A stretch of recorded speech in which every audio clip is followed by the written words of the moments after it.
নমস্কার, আমি মনোজ কুমার হালদার। আশা করি সবাই ভালো আছেন। আমরা জানি ভিটামিন দুই প্রকার, একটি ওয়াটার সলিউবল ভিটামিন আর একটি fat soluble vitamin. Fat soluble vitamin আমাদের শরীরে সঞ্চিত থাকে, কিন্তু ওয়াটার সলিউবল ভিটামিন আমাদের শরীরে সঞ্চিত থাকে না। ইতিমধ্যে আমি সেই বিষয়গুলো আপনাদেরকে জানিয়েছি। এই ওয়াটার সলিউবল ভিটামিনের মধ্যে আবার দুই ধরনের ভিটামিন আমরা পেয়ে থাকি, একটি ভিটামিন বি এর 8টি উপাদান এবং আরেকটি হচ্ছে ভিটামিন সি। ইতিমধ্যে আমি আপনাদেরকে ভিটামিন বি এর এই 8টি উপাদানের বিষয়ে জানিয়েছি। আজ আমরা ভিটামিন সি এর বিষয়টা একটু জেনে নেওয়ার চেষ্টা করি। ভিটামিন সি যেহেতু ওয়াটার সলিউবল ভিটামিন, আমাদের শরীরে সঞ্চিত থাকে না, অর্থাৎ প্রতিদিন বিভিন্ন খাবারের মাধ্যমে আমাদের শরীরে এই ভিটামিন সি প্রবেশ করাতে হয় এবং এই ভিটামিন সি গ্রহণ করলে আমাদের শরীর সুস্থ থাকে, সতেজ থাকে।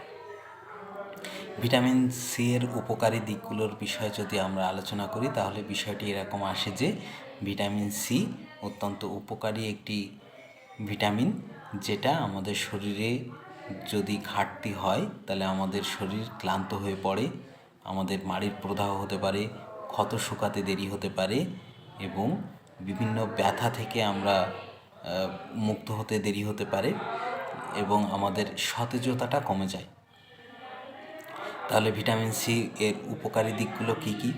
ভিটামিন সি রোগ প্রতিরোধ ক্ষমতা বৃদ্ধি করে, শরীরকে শক্তিশালী করে তোলে ভাইরাস এবং ব্যাকটেরিয়ার সংক্রমণ থেকে রক্ষা করতে। এবং ভিটামিন সি কোলাজেন উৎপাদন করে এবং দ্রুত ক্ষত শুকায়। কোলাজেন উৎপাদনের মাধ্যমে শরীরের সক্ষমতা বৃদ্ধি করে এবং দ্রুত এই ক্ষত শুকাতে সহযোগিতা করে। ভিটামিন সি আমাদের মস্তিষ্কের নিউরোট্রান্সমিটারের কার্যক্ষমতা বাড়িয়ে মস্তিষ্কের কার্যক্ষমতা বৃদ্ধি করে। এই ভিটামিন শরীরে আয়রন শোষণেও সহযোগিতা করে, আয়রন শোষণের সহযোগিতা করে রক্ত স্বল্পতা কমায়। ভিটামিন সি আমাদের শরীরের চুল এবং ত্বককে সতেজ রাখে। কোলাজেন উৎপাদনের সাথে সাথে আমাদের এই শরীরের চুল এবং ত্বকের সতেজতা ধরে রাখতে সহযোগিতা করে। এই ভিটামিন সি যেহেতু সঞ্চিত থাকে না, সেহেতু আমাদেরকে অবশ্যই বিভিন্ন উপাদান, বিশেষ করে টক জাতীয় যে ফলগুলো আছে সেগুলোর মাধ্যমে আমাদের প্রতিদিন এই শরীরে প্রবেশ করিয়ে নিতে হয়।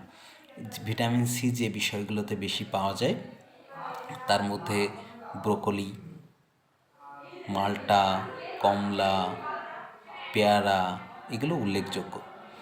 আমরা বর্তমান সময়ে টমেটো পাওয়া যাচ্ছে, টমেটোতেও প্রচুর পরিমাণে ভিটামিন সি আছে। ভিটামিন সি এর এই উৎস থেকে যে কোনো একটি ফল বা সবজি আমরা যদি গ্রহণ করি, তাহলে আমাদের এই ভিটামিন সি এর ঘাটতি পূরণ থাকবে এবং খুব সহজেই আমরা এই রোগ প্রতিরোধ ক্ষমতা বৃদ্ধি করতে পারব।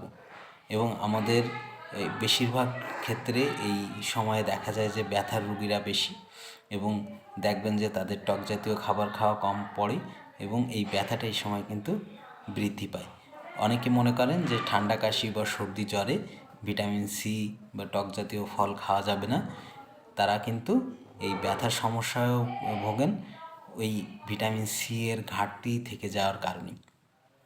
তো এই ক্ষেত্রে একটা নিয়ম মানতেই হয় টক জাতীয় খাবারের ক্ষেত্রে, যে আপনি খাবারের পরের যে টক জাতীয় খাবার খাবেন, কোনোভাবেই টক জাতীয় খাবার খালি পেটে খেতে নেই। এই বিষয়টাই শুধুমাত্র মেনটেন করতে হয়, আর বাকি বিষয়গুলো স্বাভাবিক। আপনি যে কোনো ফলের মাধ্যমে অথবা শাকসবজির মাধ্যমে এই ভিটামিন সি এর ঘাটতি পূরণ করিয়ে নিতে পারেন, যে ফলগুলোতে এই ভিটামিন সি পাওয়া যায় সেই উৎস থেকে। তো সকলকে ধন্যবাদ জানাই।